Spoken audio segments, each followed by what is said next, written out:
যুগে যুগে ওসমান হাদিরা ঘরে ঘরে জন্মায় না, ওসমান হাদিরা জেলায় জেলায় জন্মায় না, প্রতি বছর জন্মায় না। কিন্তু এরা আমাদের যুবকদের জন্য শিক্ষা, আমাদের সবার জন্য শিক্ষা, অনুপ্রেরণা।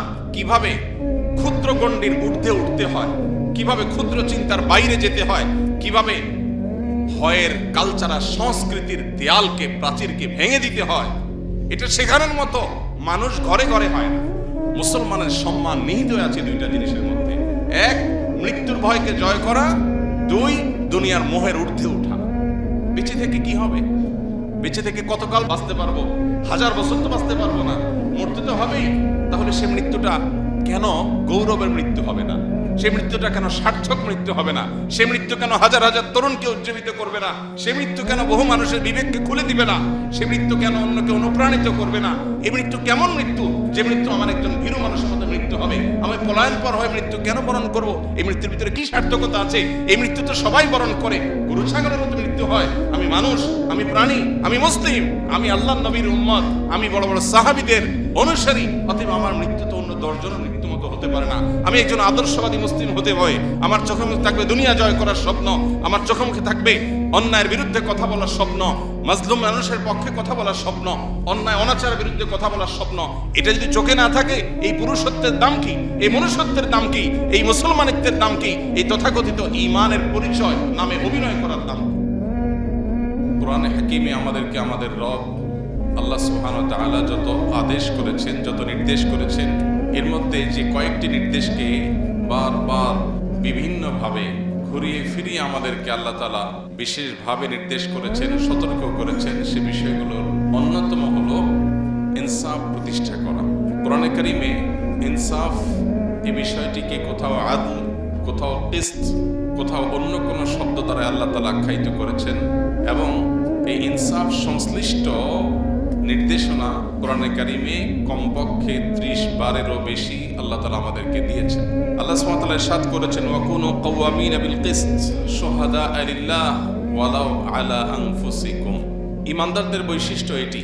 আল্লাহ তাআলা নির্দেশ করেছেন মুমিনদেরকে যে আমরা যেন ইনসাফ প্রতিষ্ঠাকারী হই, আমরা যেন ন্যায় এবং ন্যায্যতার পক্ষে সব সময় থাকি এবং সেটাকে সমাজে প্রতিষ্ঠিত করে ছাড়ি। এমনকি ন্যায় বা ইনসাফ প্রতিষ্ঠা করতে গিয়ে যদি নিজের বিরুদ্ধেও যায়, আমার গোষ্ঠীর বিরুদ্ধেও যায়, আমি একজন আলিম, কোনো আলিম অন্যায় করেছেন, আমি একজন মুসলিম, কোনো মুসলিম অন্যায় করেছেন, আমি কোনো একটা দলকে অনুসরণ করি, সে দলের মানুষজন অন্যায় করেছেন, নিজেদের বিরুদ্ধে গেলেও যেন আমরা ইনসাফের কথা বলি, আমরা যেন কখনো ইনসাফ থেকে বিচ্ছিন্ন না হই। এই পরিষ্কার নির্দেশনা আল্লাহ তাআলা আমাদেরকে দিয়েছেন।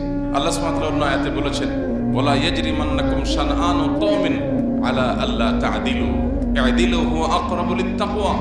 যদি তোমার কোনো শত্রু, ভিন্ন মতাবলম্বী, তোমার মতের বিরুদ্ধের কোনো মানুষও যদি কোনো ইনসাফ এর হকদার হয়, তার ব্যাপারেও যদি তোমার কোনো অবস্থান নিতে হয়, খবরদার ব্যক্তিগত, আদর্শগত বা যে কোনো ধরনের শত্রুতার কারণে কোনো ব্যক্তির প্রতি তোমার দ্বারা যেন জুলুম না হয়। ইনসাফের কথা সবার বেলায় বলতে হবে, শত্রুর বেলায়ও। এমনকি ইনসাফের কথা বলতে গেলে যদি নিজের বিরুদ্ধেও যায়, নিজের বাবার বিরুদ্ধেও যায়, ভাইয়ের বিরুদ্ধেও যায়, তাহলেও এই সততার পরিচয় দিতে হবে। এটা হলো ঈমানের দাবি।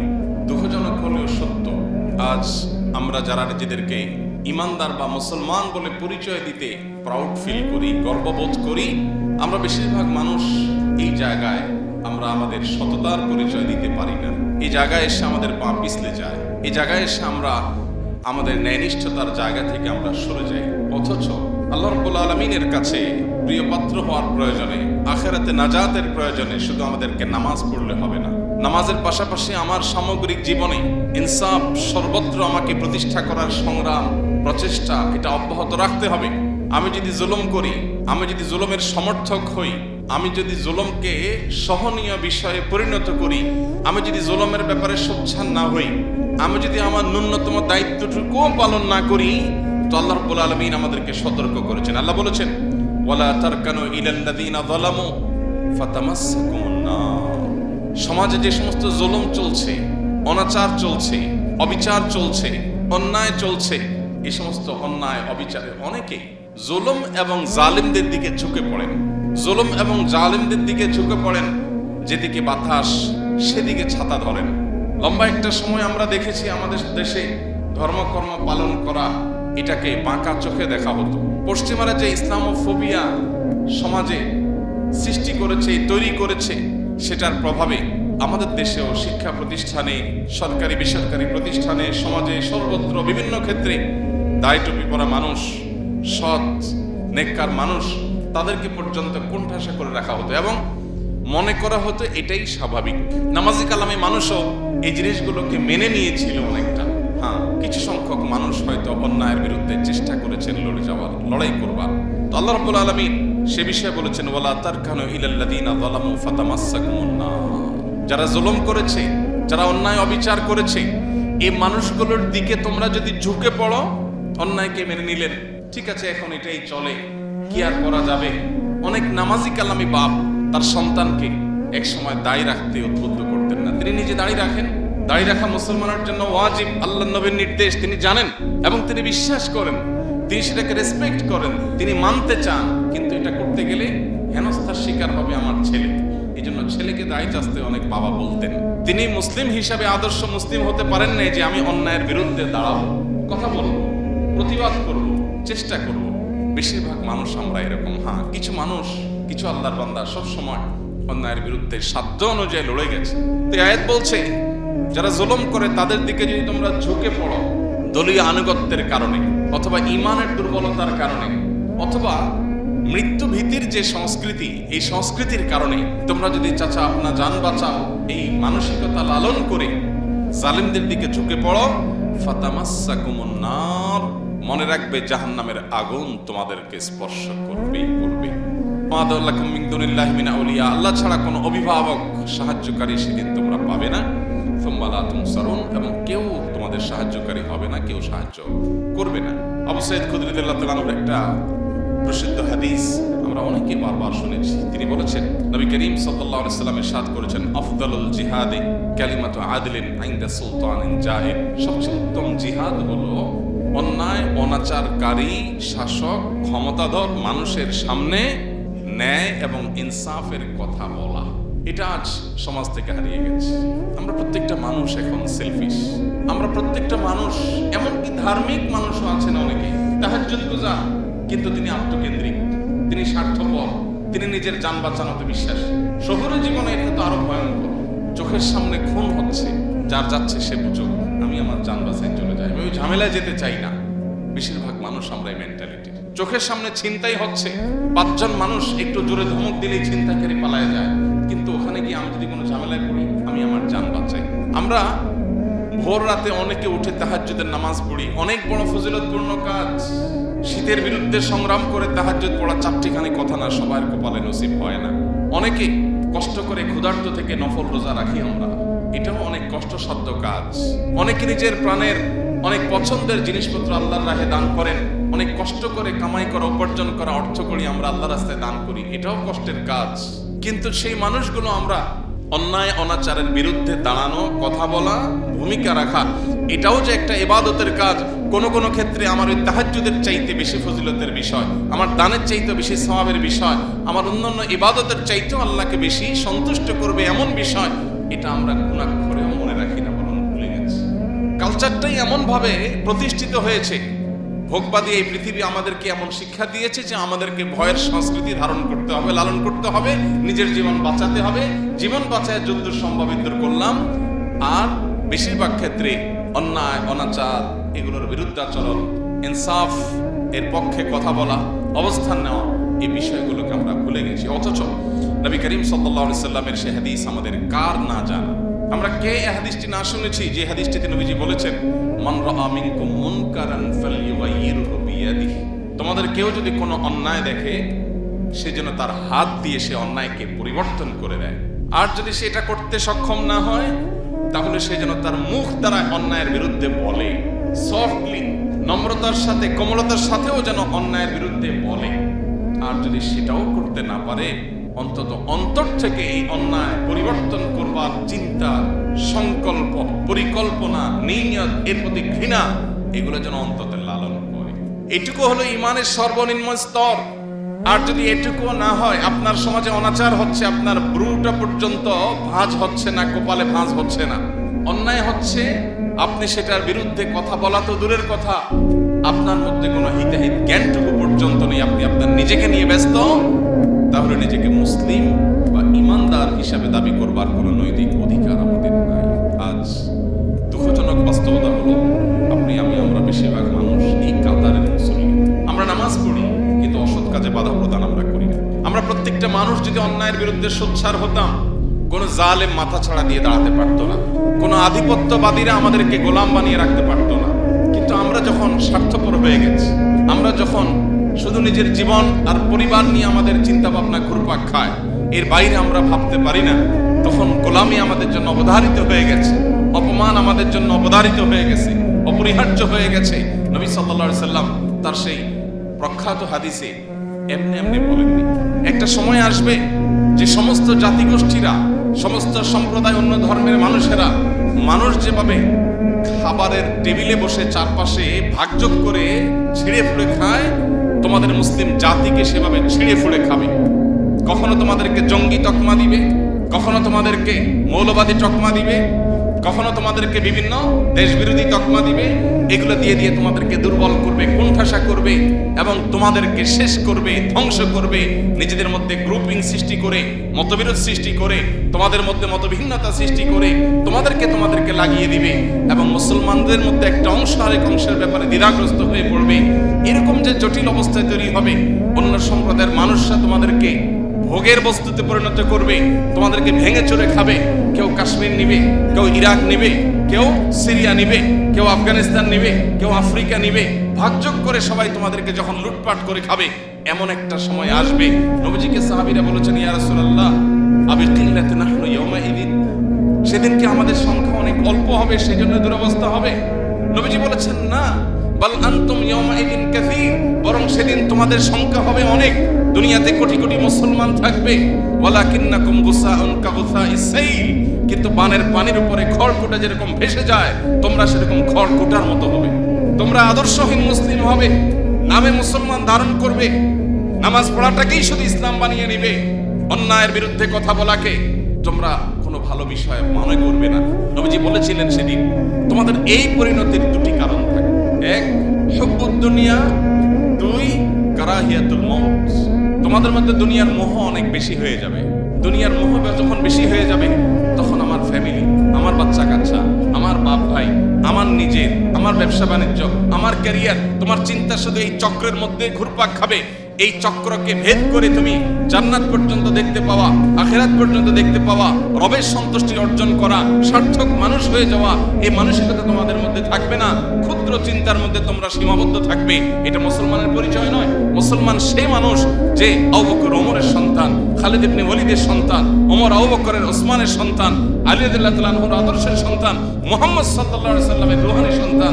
সেই মুসলমান তো সামান্য শুধু ফ্যামিলির চিন্তা, কয়টা টাকা পয়সার চিন্তা, একটু লাক্সারিয়াস লাইফ লিড করার চিন্তা, একটু ভোগের চিন্তা করবে না। এটা তো পশু পাখিরাও করে, প্রাণীরাও করে। মানুষের মনুষ্যত্ব, ইমানদারের সার্থকতাই হলো তার জীবনকে অন্যায়ের বিরুদ্ধে সর্বোচ্চ সোচ্চার রেখে আল্লাহর রাহে নিজের জীবনকে নজরানা হিসাবে পেশ করতে পারা। এটাই তো মুসলমানের সার্থকতা। যেদিন তোমাদের মধ্যে দুনিয়ার মোহ পেয়ে বসবে, তোমরা ক্ষুদ্র গণ্ডির বাইরে আসতে পারবে না। তোমাদের যেদিন মৃত্যু ভয় তোমাদেরকে ঝেঁকে বসবে, জান বাঁচাবার জন্য শুধুমাত্র চিন্তা করবে, আমি এখানে গেলে আমার জান যাবে, আমি আমার জান বাঁচাই, আমি নিজে ভালো থাকি। এই চিন্তা যখন আসবে, অপমান, অপদস্থ, লাঞ্ছনা এবং আগ্রাসন, এটা তোমাদের জন্য অপরিহার্য হয়ে যাবে, অবধারিত হয়ে যাবে। নবী করিম সাল্লাল্লাহু আলাইহি সাল্লামের এই হাদিস যেন আজ আমাদের সামনে জ্বলন্ত উদাহরণ। আজ প্রত্যেকটা মুসলমান আমরা নামাজ পড়তে রাজি আছি, রোজা করতে রাখতে রাজি আছি, দান সাদাকা করতে রাজি আছি, সুবহানাল্লাহ আলহামদুলিল্লাহ পড়তে রাজি আছি, তাসবিহাত পড়তে আমরা রাজি আছি। এগুলো ভালো কাজ, কোনো সন্দেহ নেই। কিন্তু আমরা অন্যায়ের বিরুদ্ধে কথা বলতে গিয়ে যদি রিস্ক নিতে হয়, সেই রিস্ক নিতে আমরা রাজি না। সময় তো ভাইরা আমার, অথচ নবী করিম সাল্লাল্লাহু আলাইহি সাল্লাম বলেছেন, মান কুতিলা দুনা দামিহি ফাহুয়া শাহীদ, মান কুতিলা দুনা মালিহি ফাহুয়া শাহীদ। যে ব্যক্তি প্রতিরোধ করতে গিয়ে, অধিকার রক্ষা করতে গিয়ে, অন্যায়ের বিরুদ্ধাচরণ করতে গিয়ে মারা যায়, সে শহীদের মর্যাদা পায়। ভাইরা আমার, আমাদের দেশের প্রেক্ষাপটে দীর্ঘদিন পর্যন্ত একটা ন্যারেটিভ প্রতিষ্ঠা হয়েছিল। সেটি হলো বিপ্লবী মানসিকতা মানেই হলো যারা ইসলাম গায়ে মাখায় না, এই মানুষগুলোকে বিপ্লবী মোড়ে আমরা দেখতে পেতাম। অথচ মুসলমান হলো সবচেয়ে বড় বিপ্লবী। অন্যায়ের বিরুদ্ধে, অনাচারের বিরুদ্ধে, আধিপত্যবাদের বিরুদ্ধে এই ভারতবর্ষ থেকে আধিপত্যবাদীদের, সাম্রাজ্যবাদীদের খেদাও আন্দোলনে কি ভূমিকা ছিল মুসলিমদের, ওলামা একরামের নেতৃত্ব ছিল, আমরা সেই ইতিহাস ভুলে গেছি। ভাইরা আমার, সময় এসেছে আমাদেরকে নতুন করে ভাববার, আল্লাহ রাব্বুল আলামিনের রাহে নিজের জীবনকে কুরবান করার জন্য মানসিকভাবে প্রস্তুত হওয়ার। আল্লাহ আমাদের সবাইকে তৌফিক দান করুন। ইমানদার কখনো স্বার্থপর হতে পারে না, ইমানদার কখনো সীমাবদ্ধ গণ্ডির মধ্যে চিন্তা করতে পারে না, বরং এটা অতিক্রম করতে পারা ইমানদারের সার্থকতা। মুহতারাম হাজিরিন, আজ বড় বেশি প্রয়োজন সেই সাহাবায়ে কেরামের চেতনা। নবী সাল্লাল্লাহু আলাইহি ওয়াসাল্লাম যে চিত্র অঙ্কন করেছেন মুসলমানের, সেই চিত্রের বাস্তব উদাহরণ হতে পারে এরকম কিছু মুসলমানের। এরকম কিছু মুসলমান যদি আজ পৃথিবীতে তৈরি হয়, তাহলে আবারও মুসলিমের সেই গৌরব, মুসলমানদের সেই শৌর্যবীর্য, মুসলমানদের সেই ঐতিহ্য, সেটা আবার উদ্ধার করা সম্ভব। এবং সবচেয়ে বড় কথা হলো আল্লাহ রাব্বুল আলামিনের কাছে আমার প্রিয় পাত্র হওয়া, আমার আখিরাতকে নিজের করে নেওয়ার এর চেয়ে শর্টকাট এবং সংক্ষিপ্ত কোনো উপায় নাই। যে ব্যক্তি তার জীবনের মায়া ত্যাগ করে, তার কাছে দুনিয়ার মোহ কোনো বিষয়। যে ব্যক্তি তার জীবনের মায়া ত্যাগ করতে পারে, তার কাছে পার্থিব ছোটখাটো স্বার্থ এগুলো কোনো বিষয় হতে পারে না। তাকে পৃথিবীতে কেউ পরাজয় করতে পারে না যে মৃত্যুকে ভয় করে না, বরং যে মৃত্যুকে আলিঙ্গন করবার জন্য, মৃত্যুকে ওয়েলকাম করার জন্য যে অপেক্ষা করে, সে ব্যক্তিকে কখনো কেউ পরাজিত করতে পারে না। সে মানসিকভাবে সবচেয়ে সুখী, যে বেঁচে থাকার জন্য বিড়ালের মতো এদিক সেদিক ছুটোছুটি করে, নিজের জীবন রক্ষা করার জন্য, নিজের যান বাঁচানোর জন্য, নিজের সুবিধা রক্ষার জন্য, ব্যবসাটা বাঁচানোর জন্য, পিঠটা বাঁচানোর জন্য, নিজেকে রক্ষা করার জন্য শুধুমাত্র নিজের আর নিজের পরিবারের গণ্ডির মধ্যে যে সীমাবদ্ধ হয়ে থাকে, এই ব্যক্তি লাঞ্ছনার জীবনের মধ্যে থাকে। সে হয়তো হালুয়া রুটি খেয়ে বেঁচে থাকে, সে হয়তো ভালো দিনাতিপাত করে, কিন্তু মানসিকভাবে সে কখনো একজন স্বাধীন, একজন বিজয়ী মানুষের মানসিকতা নিয়ে ধারণ করতে পারে না, জীবন লালন করতে পারে না। সম্মানিত উপস্থিতি, আল্লাহ তাআলা কোরআনে কারিমে আমাদেরকে বারবার করে বিষয়গুলো সতর্ক করেছেন, সাবধান করেছেন। এই জন্য আমাদের কোরআন বারবার পড়া উচিত। কোরআনের প্রতিটা পৃষ্ঠার প্রতিটা লাইন আমাদের জীবনে গুরুত্বপূর্ণ পরিবর্তন আনতে ভূমিকা রাখে। আমরা যদি কোরআন পড়ি, কোরআন বোঝার চেষ্টা করি, কোরআনের প্রত্যেকটা শব্দ হরফ থেকে পাওয়া বার্তা যদি আমাদের জীবন ধারণ করতে পারি, শুধু আখিরাত নয়, দুনিয়ার জীবন আমাদের সোনার জীবনে পরিণত হবে ইনশাআল্লাহ। আজকের পৃথিবী সফলতার যে সংজ্ঞা দাঁড় করিয়েছে, আজকের পৃথিবী সার্থকতার যে সংজ্ঞা দাঁড় করিয়েছে, যে ডেফিনিশন স্থির করে দিয়েছে, এটাকে বদলে দিয়েছে কোরআন, এটাকে পরিবর্তন করে দিয়েছে কোরআন। ভোগের মধ্যে নয়, ত্যাগের মধ্যেই সার্থকতা। বিড়ালের মতো শুধুমাত্র যান বাঁচানোর চিন্তা করার মধ্যেই কোনো সফলতা নয়, সুখ নয়। সুখ প্রকৃত অর্থে রিস্ক নিয়ে জীবন বাজি রেখে অন্যায়ের বিরুদ্ধে কথা বলার মধ্যেই নিহিত আছে। সেই জীবনে জীবন, যে জীবন বাঘের মতো অল্প সময় বেঁচে থাকে, বিড়ালের মতো বছরকে বছর যুগ যুগ ধরে বেঁচে থাকার নাম জীবন না, এটার নাম লাঞ্ছনা, এটার নাম অপমান। যে অপমান শুধু আখিরাতেই হবে না, এই অপমান দুনিয়াতেই হবে, আমাদের চোখের সামনে আমরা দেখতে পাচ্ছি। মুহতারাম হাজিরিন, আল্লাহ রাব্বুল আলামিন বলেছেন কুল্লু নাফসিন যায়িকাতুল মাউত। প্রতিটা প্রাণীকে মৃত্যু স্বাদ আস্বাদন করতে হবে, প্রতিটা প্রাণীকে মারা যেতে হবে। কোন প্রাণী মৃত্যুর স্বাদ আস্বাদন করা ছাড়া পৃথিবী থেকে যেতে পারবে না, বা আজীবন পৃথিবীতে টিকে থাকতে পারবে না। মৃত্যু যখন অবধারিত, তাহলে বীরের মতো মৃত্যু, সার্থকতার মৃত্যু, অন্যায়ের বিরুদ্ধে অবস্থান নিতে গিয়ে মৃত্যু, এর চাইতে সফলতা, এর চেয়ে সার্থকতা কি হতে পারে? আল্লাহ রাব্বুল আলামিন আমাদের সবাইকে শাহাদাতের তামান্না অন্তরে লালন করার তৌফিক দান। শাহাদাত তো অনেক পরের বিষয়। আমরা যদি আমাদের সমাজে প্রচলিত অনাচারগুলোর বিরুদ্ধে অন্তত চিন্তা ভাবনা শুরু করি, সব জায়গায় হয়তো আমাকে বৈপ্লবিক ভূমিকা রাখতে হবে না, আমি যদি অন্তত নাহিয়ানিল মুনকার, অসৎ কাজে বাধা প্রদান করার এই কাজটা শুরুটাও করতে পারি, তাহলেও আমি একজন মুমিন হিসাবে, ইমানদার হিসাবে এটা আমার সার্থকতার বিষয় হবে। আল্লাহ সুবহানাহু ওয়া তাআলা আমাদেরকে বড় বেশি ভালোবাসেন। আমরা আল্লাহ তাআলার প্রিয় হাবিব মুহাম্মদ সাল্লাল্লাহু আলাইহি সাল্লামের আদরের উম্মত, তার সবচেয়ে শ্রেষ্ঠ খলিল, তার বন্ধু, তার সবচেয়ে আপন মানুষটা, আপন সৃষ্টিটা আমরা উম্মত, তার পরিবারের সদস্য। যার কারণে আল্লাহ আমাদেরকে অনেক বেশি ভালোবাসেন। পৃথিবীর ইতিহাসে যত জাতিগোষ্ঠী এসেছে, যত সম্প্রদায় এসেছে, সবার মধ্যে উম্মতে মুহাম্মদী আল্লাহর কাছে স্পেশাল।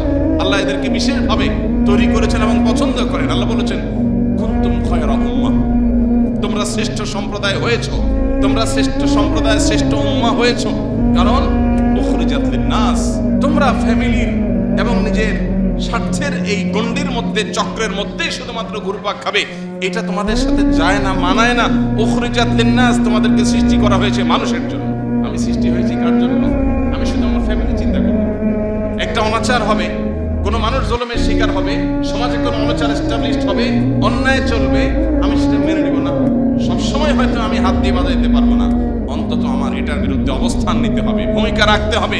সেটা হোক আমার প্রিয়জনের বিরুদ্ধে, হোক আমার এলাকার মানুষের বিরুদ্ধে, হোক আমার বন্ধুর বিরুদ্ধে, আমাকে ইনসাফ প্রতিষ্ঠা করতে হবে। বেইনসাফ করা মানুষ কখনো মুসলমান হতে পারে না, অসম্ভব। কিন্তু আজ বেইনসাফি রন্ধ্রে রন্ধ্রে আমাদের, সামান্য একটু স্বার্থের জন্য, চক্ষু লজ্জার খাতির আমরা অন্যায় করি। আল্লাহ বলেছেন কুনতুম খায়রা উম্মাতিন উখরিজাত লিন-নাস। আমাদের সৃষ্টি করা হয়েছে, বের করা হয়েছে মানুষের জন্য, মানুষের কল্যাণে কাজ করব। তা'মুরুনা বিল মা'রুফ ওয়া তানহাউনা আনিল মুনকার ওয়া তু'মিনুনা বিল্লাহ। সৎ কাজের আদেশ, অসৎ কাজে বাধা প্রদান করা, এটা আমাদের দায়িত্ব। আল্লাহ আমাদের সবাইকে দায়িত্ব যথাযথভাবে পালন করার তৌফিক দান করুন। মুহতারাম হাজরিন, মৃত্যু তো অবধারিত। আল্লাহ বলেছেন কুল ইন্নাল মাউতাল্লাযী তাফিরুনা মিনহু ফাইন্নাহু মুলাকীকুম। যে মৃত্যু থেকে পলায়ন করার জন্য চেষ্টা করছো, তোমরা যে মৃত্যু থেকে রক্ষা পাওয়ার জন্য পালিয়ে বেড়াও, এখানে না ওখানে, ওখানে গেলে মনে হয় বাঁচবো, এটা করলে মনে হয় বাঁচবো, এটা বললে মনে হয় বাঁচবো না, এই বাঁচার জন্য তোমাদের যে প্রাণান্তকর প্রচেষ্টা, তোমাদের যে পলায়নকর মানসিকতা, মনে রাখবে সেই মৃত্যু তোমাদের সাথে সাক্ষাৎ করবে। শব্দটা লক্ষণীয়, ফাইন্নাহু মুলাকীকুম। আল্লাহ বলেন নাই যে তোমরা যখন পলায়ন করবে মৃত্যু তোমাদের পিছন থেকে এসে ধরবে, সেটা বলেন নাই। মুলাকীকুম বলেছে মৃত্যু তোমাদের সামনে থেকে এসে সাক্ষাৎ করবে। তুমি যেদিকে যাচ্ছ পলায়ন করতে, ওই দিক থেকে মৃত্যু আসবে তোমাকে সাক্ষাৎ করার জন্য, এড়াতে পারবে না। মৃত্যু যখন অবধারিত, তাহলে সেটা শিয়ালের মৃত্যু কেন হবে, বাঘের মৃত্যুই হওয়া উচিত। আল্লাহর কাছে তামান্না থাকতেই হবে ইমানদারের, যে আল্লাহ মৃত্যু যখন হবেই, মরবই যখন, আমি যেন অন্যায়ের বিরুদ্ধে কথা বলতে গিয়ে, কাজ করতে গিয়ে মরি, এটাই তো সার্থকতার মৃত্যু। আমি ভীরু মানুষের মতো মৃত্যুবরণ করতে পারি না। নবী সাল্লাল্লাহু আলাইহি সাল্লাম আল্লাহর কাছে পানাহ চেয়েছেন, আল্লাহুম্মা ইন্নী আউযু বিকা মিনাল বুখলি ওয়াল জুবন। আল্লাহ, আপনার কাছে আমি কৃপণতা থেকে, ভীরুতা থেকে পানাহ চাই। আমি যেন ভীরু হয়ে না পড়ি, আমি যেন হীনমন্য হয়ে না পড়ি, আমি যেন ভীত সন্ত্রস্ত না হই। আজ আমাদের সমাজে মুসলমানদের মধ্যে ভয়ের সংস্কৃতি সৃষ্টি হয়ে গেছে। ভয়ের সংস্কৃতি সৃষ্টি হয়েছে না ভাই? আজ শরীফ ওসমান হাদির মতো কিছু তরুণ, তারা আমাদেরকে ভয়ের সংস্কৃতি ভাঙতে শিখিয়েছে। তারা শিখিয়েছে কিভাবে ভয়কে জয় করতে হয়। আপনার আমার অনেকের মতো তারও একটা ছোট্ট বাচ্চা আছে, মায়া আছে, এবং সে জানতো সে যে পথে পা বাড়িয়েছে, এই পথে মৃত্যু অবধারিত, সেটার জন্য প্রস্তুত ছিল, আগে থেকে ঘোষণা দিয়েছে। পরিচিত ভাই ব্রাদারকে বলে গেছে, আমি মরে গেলে আমার বাচ্চাদের দিকে খেয়াল রাখিও, জাস্ট ইট। আর আল্লাহ খেয়াল রাখবেন, যথেষ্ট। বহু লেবাসধারী ধার্মিকের চাইতে, বহু লেবাসধারী তথাকথিত আলিমের চাইতে এই ধরনের তরুণরা আমাদের ক্ষেত্রে, আমাদের জন্য এই ক্ষেত্রে অন্তত উত্তম উদাহরণ। সমকালীন জীবনে বা সমসাময়িক সময়ে নিজের অবশ্যম্ভাবী অপরিহার্য পরিণতির কথা জানার পরও এইভাবে সাহসিকতার পরিচয় দেওয়া, মৃত্যু ভয়কে জয় করা এবং ভয়ের সংস্কৃতিকে ভাঙার উজ্জ্বল উদাহরণ তার চাইতে আর ভালো কাউকে খুঁজে পাওয়া যায় না। মানুষ যখন নিশ্চিত হয়ে যায় তার বিপদ আসছে, সে সাবধান হয়ে যায়। সাবধান সেও ছিল, কিন্তু অনেকে আছেন সাবধানতা নয়, বরং গা বাঁচানোর চেষ্টা করে। ঠিক আছে, জান বাঁচতে তো বহুত কিছু করতে পারবে, আরে জান বাঁচায় রেখে কি করবো যে জান দিয়ে কিছু করতে পারবো না? জানটা বেঁচে থাকাটা কি জন্য? আল্লাহকে সন্তুষ্ট করার জন্য, আল্লাহকে খুশি করার জন্য। আল্লাহ রাব্বুল আলামিন আমাদেরকে এখান থেকে শিক্ষা গ্রহণ করার তৌফিক দান করুন। আজকে আমাদের যে তরুণ সমাজ আছে, তরুণ সমাজের বড় অংশকে ভোগবাদী পৃথিবী শুধু ভোগ শিখিয়েছে। এখন তারুণ্যের বড় অংশ তারা খেলাধুলা দেখে এবং সেখানে কোন খেলোয়াড়ের গোল দেওয়া দেখে সে উজ্জীবিত হয়ে যায়, সে উত্তেজিত হয়ে যায়। তার পছন্দের দল হেরে যাওয়া দেখে সে মুষড়ে পড়ে, ভেঙে পড়ে, মন খারাপ করে, সে চোখের পানি ফেলে দেয়, কেঁদে দেয়। মুসলমানের সন্তান, সে জানে না এটা তার পরিচয় না, এটা তার সার্থকতা না। সে সাম্রাজ্যবাদীদের, সে আধিপত্যবাদীদের, সে পৃথিবীর মাস্তানদের টুলে পরিণত হয়েছে। তারা তাকে ব্যবহার করছে, ক্রীড়ানক বানিয়েছে। আজ কোন মুসলিম তরুণ সে সকল বাধার প্রাচীর ডিঙিয়ে, সকল প্রটোকল ভেঙে দিয়ে সে যদি কোনো খেলার মাঠে দর্শক গ্যালারি থেকে একবারে মাঠে গিয়ে খেলোয়াড়কে জড়িয়ে ধরে, মনে করা হয় বাহ, সে কি জয়। অথচ মুসলমান তো খালিদ ইবনে ওলীদের সন্তান, ওমর আবু বকরের সন্তান, ওসমান আলীর সন্তান, আব্দুল্লাহ ইবনে ওমরের সন্তান, রিদওয়ানুল্লাহি তাআলা আলাইহিম আজমাইন। তারা আমাদেরকে শিখিয়েছেন কিভাবে ইনসাফের জন্য সংগ্রাম করতে হয়, লড়াই করতে হয়। পৃথিবীর মানুষকে সত্যের পথে আনবার জন্য লড়াই করতে হয়, কিভাবে নিজের ভোগবাদিতাকে পায়ের নিচে পিষ্ট করতে হয়, এই শিক্ষা তারা দিয়ে গেছেন। এই জন্য পৃথিবীকে তারা শাসন করেছে, পৃথিবী তাদের পায়ের নিচে এসেছে। কারণ মুসলমানের সম্মান নিহিত আছে দুইটা জিনিসের মধ্যে: এক, মৃত্যুর ভয়কে জয় করা; দুই, দুনিয়ার মোহের ঊর্ধ্বে ওঠা। বেঁচে থেকে কি হবে? বেঁচে থেকে কতকাল বাঁচতে পারবো? 1000 বছর তো বাঁচতে পারবো না, মরতে তো হবেই। তাহলে সে মৃত্যুটা কেন গৌরবের মৃত্যু হবে না? সে মৃত্যুটা কেন সার্থক মৃত্যু হবে না? সে মৃত্যু কেন হাজার হাজার তরুণকে উজ্জীবিত করবে না? সে মৃত্যু কেন বহু মানুষের বিবেককে খুলে দিবে না? সে মৃত্যু কেন অন্যকে অনুপ্রাণিত করবে না? এই মৃত্যু কেমন মৃত্যু? যে মৃত্যু আমার একজন ভীরু মানুষের মতো মৃত্যু হবে। আমি পলায়ন পর হয়ে মৃত্যু কেন বরণ করব? এই মৃত্যুর ভিতরে কি সার্থকতা আছে?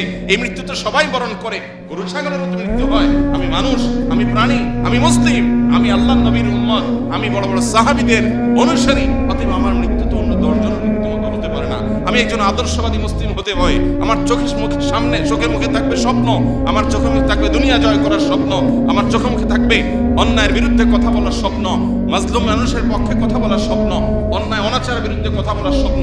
এটা যদি চোখে না থাকে, এই পুরুষত্বের দাম কি? এই মনুষ্যত্বের দাম কি?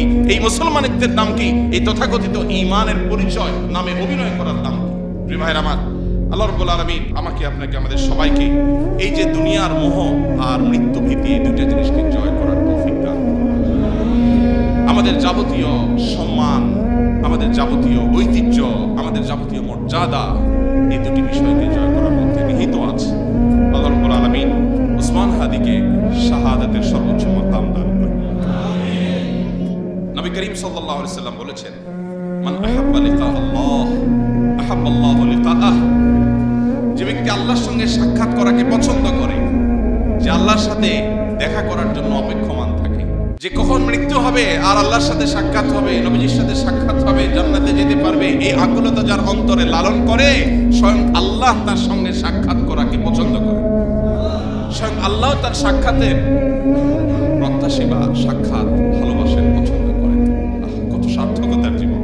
নবী করিম সাল্লাল্লাহু আলাইহি সাল্লামের জীবনের শেষ মুহূর্তে যখন তার দুনিয়া থেকে বিদায় নেওয়ার সময় ঘনিয়ে এসেছিল, তখন তিনি বলেছিলেন, আর রফিক আল আলা, আর রফিক আল আলা, অর্থাৎ মহান বন্ধুর সান্নিধ্য আমি আশা করছি, কামনা করছি, চাই, প্রত্যাশা করছি। পিপাসা আল্লাহর সঙ্গে সাক্ষাতের, তৃষ্ণা আল্লাহর সঙ্গে দেখা হওয়া। সে মৃত্যু কত সার্থকতার মৃত্যু! আর ভীত মানুষের মৃত্যু, বাঁচতে চাই, মরতে চাই না, এটা তো আখিরাতে বিশ্বাসী, জান্নাতে বিশ্বাসী কোনো মানুষের স্বভাব নয়। আমরা বেশিরভাগ মানুষ এই কাতারে, আমরা গায়ে গতরে মুসলমান, দাবিতে মুসলমান, ইবাদতে আচারে মুসলমান, কিন্তু ভেতর থেকে মুসলমান হয়ে উঠতে পারিনি, ভেতর থেকে মুমিন হয়ে উঠতে পারিনি, আমার অন্তরকে মুসলমান বানাতে পারিনি, আমার নিজেকে ইমানদার বানাতে পারিনি। যদি পারতাম তাহলে মৃত্যু আমার সবচেয়ে প্রিয় জিনিস হতো, কারণ মৃত্যুর পরেই আমার জান্নাত অপেক্ষা করছে। মৃত্যু আমার সবচেয়ে প্রিয় জিনিস হতো, কারণ তারপরে আমার নবীর সাথে সাক্ষাতের সুযোগ তৈরি হবে। মৃত্যু আমার সবচেয়ে প্রিয় জিনিস হতো, কারণ তারপরেই আমার জান্নাতে যাওয়ার পথ সুগম হবে। হাউজে কাউসার আমি পাবো, নবী রাসূলদের সাথে সাক্ষাৎ আমি পাবো, স্বয়ং আল্লাহর সাথে আমি সাক্ষাৎ পাবো। আল্লাহ আমাদের সবাইকে সে মানসিকতা লালন করার তৌফিক দান করুন। আল্লাহ রাব্বুল আলামিন কোরআনে হাকিমে বলেছেন, ওয়ালা তাহসাবান্নাল্লাযীনা কুতিলু ফী সাবিলিল্লাহ আমওয়াতা। যারা আল্লাহর রাহে মৃত্যুবরণ করেছে, সে মানুষগুলোকে তোমরা মৃত মনে করো না, সে মানুষগুলোকে তোমরা মৃত মনে করো না। বাল আহইয়াউন ইনদা রাব্বিহিম ইউরযাকুন। বরং তারা তাদের রবের কাছে জীবিত। তোমাদের কাছে মনে হতে পারে তার দেহ থেমে গেছে, তার হার্টবিট বন্ধ হয়ে গেছে, সে মৃত নিথর দেহের একজন মানুষ মনে হতে পারে। রবের কাছে তারা জীবিত, রবের সাথে সাক্ষাৎ শুরু হয়ে গেছে এবং তারা আল্লাহর কাছ থেকে রিজিক পাওয়ার শুরু করে দিয়েছে। সার্থক সে জীবন, সফল সে জীবন। আল্লাহ রাব্বুল আলামিন আমাদের তারুণ্যকে ভোগবাদী দুনিয়ার এই যে মোহনীয় হাতছানি, এটাকে জয় করবার তৌফিক দান করুন। আমার তরুণ বন্ধুরা, আমার যুবক ভাইয়েরা, আজ পশ্চিমা দুনিয়া, আজ অমুসলিমদের যে সংস্কৃতি আর কৃষ্টি কালচার, এটার প্রভাবে আমরা প্রভাবিত হয়ে আমাদের কাছে ভোগ, মোজ মাস্তি এটাই জীবনে পরিণত হয়ে গেছে।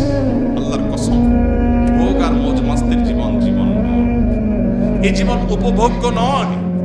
এটা খুবই সামান্য সময়ের সীমিত আনন্দ আপনাকে দিতে পারে, চূড়ান্ত ভাবে মৃত্যুর পরের সময় অপেক্ষা করতে হবে না। জীবনেই আপনাকে কুরে কুরে শেষ করবে। আপনি একটা সময় উপলব্ধি করতে পারবেন আমার জীবনের আসলে লক্ষ্যটা কি। ভোগ উপভোগ তো খুব সামান্য সময়ের, পছন্দনীয় খাবার খাচ্ছেন, এটা গলার নিচে নামার আগ পর্যন্ত উপভোগের বিষয়, এরপরে আর উপভোগের কোনো বিষয় নয়। সো এটা কোনো জীবন না। জীবন হলো সংগ্রামের জীবন, জীবন হলো ন্যায়নিষ্ঠতার জীবন, জীবন হলো আল্লাহর দাসত্বের জীবন, জীবন হলো আল্লাহর গোলামের জীবন, জীবন হলো প্রকৃত অর্থে আল্লাহর সামনে নিজেকে সঁপে দেওয়ার জীবন। জীবন হলো ত্যাগের নাম, জীবন ভোগের নাম না। জীবন হলো স্যাক্রিফাইসের নাম, জীবন উপভোগের নাম না।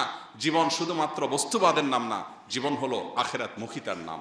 আল্লাহ আমাদের সবাইকে সেই জীবন লালন করার তৌফিক দান করুন। যুগে যুগে ওসমান হাদিরা ঘরে ঘরে জন্মায় না, ওসমান হাদিরা জেলায় জেলায় জন্মায় না, প্রতি বছর জন্মায় না, কিন্তু এরা আমাদের যুবকদের জন্য শিক্ষা, আমাদের সবার জন্য শিক্ষা, অনুপ্রেরণা। কিভাবে ক্ষুদ্র গণ্ডির ঊর্ধ্বে উঠতে হয়, কিভাবে ক্ষুদ্র চিন্তার বাইরে যেতে হয়, কিভাবে ভয়ের কালচারাল সংস্কৃতির দেয়ালকে, প্রাচীরকে ভেঙে দিতে হয়, এটা শেখানোর মতো মানুষ ঘরে ঘরে হয় না। আল্লাহ তাআলা আমাদেরকে শিক্ষা গ্রহণের তৌফিক দান করুন।